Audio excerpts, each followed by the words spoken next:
Hello friends, આજે હું તમારા માટે લઈને આવી છું ધર્માઠમ સ્પેશિયલ ચોખાના લોટના લાડુ.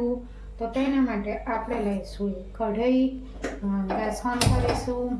તેમાં આપણે 2 કપ જેટલો ચોખાનો લોટ એડ કરવાનો છે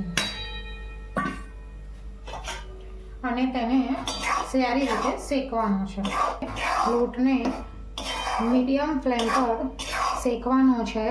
5 મિનિટ જેટલો શેકવાનો અને લોટનો કલર ના બદલાઈ જાય એવું ધીમા ગેસે શેકવાનો છે એને, કે જેથી એની જે ચોખાની કચાશ હોય ને તે આપણે દૂર થઈ જાય.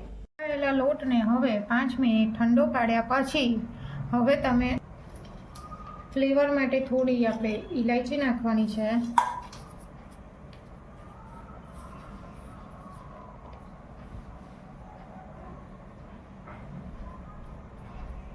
એક કપ જેટલી આપણે સાકર ઉમેરી છે, દળેલી ઇલાયચી નાખી છે ફ્લેવર માટે.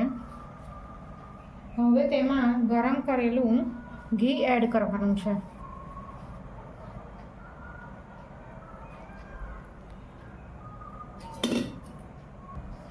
હવે આપણે થોડું થોડું ઘી એડ કરતા જવાનું છે. એમાં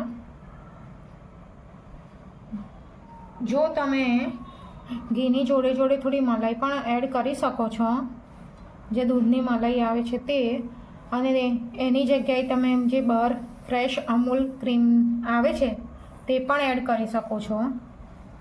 મેં અત્યારે તેમાં ઘી અને સાકર દળેલી છે એ એડ કર્યા છે.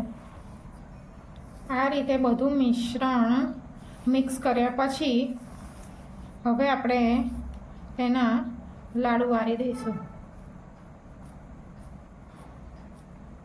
જો કેટલા સરસ રીતે લાડુ વરાય છે.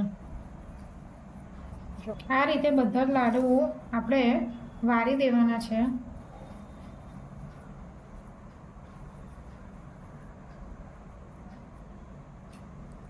અને જોડે જોડે તેમાં આપણે ગાર્નિશ પણ કરતા રહીશું.